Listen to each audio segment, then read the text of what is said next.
C'est sans doute... On a toujours une tradition, c'est-à-dire d'aller voir ce qui se passait du côté de l'Amérique latine. Ce qui se passe en Amérique latine, aujourd'hui au Brésil, c'est qu'on a Lula qui est enfermé depuis plus de 500 jours et qui a été condamné à 12 ans. Or, ce n'est pas un procès qu'il a eu. C'est-à-dire qu'on a eu une instrumentalisation pour faire en sorte qu'il ne puisse pas se représenter. La preuve, c'est que le juge qui a mené ce procès contre lui est aujourd'hui membre du gouvernement du fasciste Bolsonaro. Donc on voit bien qu'il y a une utilisation... C'est une parenthèse qui a été élue, ce qui ne... je vous laisse responsable de propos, mais qui a été élue quand même par son peuple. Il reste fasciste pour le moment, même s'il est élu. Il peut aussi être fasciste.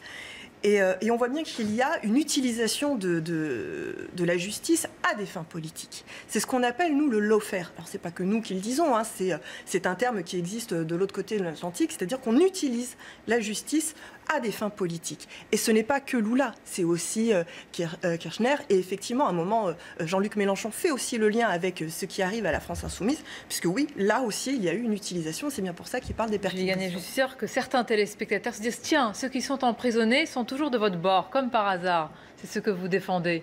Non, nous, ce qu'on défend, c'est-à-dire, on est là pour dénoncer une pratique de la justice. Et cette pratique-là, elle doit, qu'on soit pour ou contre Jean-Luc Mélenchon, c'est pas le débat. Ce qu'il faut nous alerter, c'est que quand on a une justice qui n'est plus une justice, qui est là que pour criminaliser, qui n'est là que pour humilier, et il n'y a pas que l'histoire de Jean-Luc Mélenchon. Malheureusement, on voit encore que la semaine prochaine, il va y avoir un procès contre ceux qui ont décroché des portraits de Macron et qui risquent énormément. Ce sont des jeunes qui n'est là, en fait, une justice qui n'est là que pour intimider. Alors ce n'est pas de la justice. Et ça doit faire réagir. Justement, réaction? Oui, alors moi je réagis avec, comment dirais-je, un peu de recul, parce que je suis un peu étonné quand même que M. Mélenchon puisse aller voir des gens qui sont emprisonnés, uniquement parce qu'ils sont des gens de gauche. Il pourrait aussi aller voir Carlos Ghosn. Déjà, on va refaire, parce qu'il y a eu des propos qui ont été tenus qui m'ont fait vivement réagir. De comparer Lula et Carlos Ghosn, je trouve que quand même, faut y aller, faut oser. Mais si vous voulez comparer... Moi, je parlais des prisonniers qui étaient soi-disant prisonniers politiques. Moi, c'est tout. Lula, on sait que ça a été un complot qui a été dirigé contre lui. On le sait.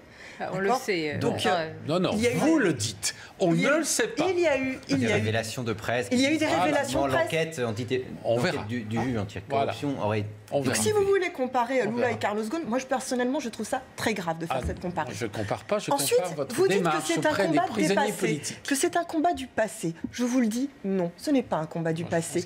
Quand on parle justement de cette instrumentalisation de la justice, je vous assure que pour beaucoup de Français, cela résonne encore.